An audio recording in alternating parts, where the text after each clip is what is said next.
How to share Kahoot QR code. Welcome back to Glitz Sorcerer, and let's get right into this tutorial. So first and foremost, all you have to do is head over to your Kahoot quiz. You can create your very own quiz or just go ahead and play the pre-existed quiz in your Kahoot quiz. Now you can easily share your very own quiz as well by tapping on the three dot next to your quiz or just assign or host it live. Now it may cost you a certain fee, however, if you don't want it, just go ahead and tap on the three dot and share it with your friends and family to play along.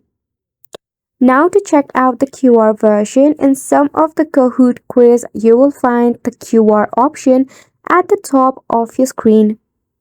You can easily share it by scanning or crop it out and share along in your social media where people can scan it and play along with you. It is gonna look something like this. Now what you can do is you can easily take a screenshot of this page, then crop out the QR code and share it along with your friends and family in the social media. They can just scan it and play along with you. Isn't it simple? So make sure to go ahead and give it a try, and thank you so much for tuning in.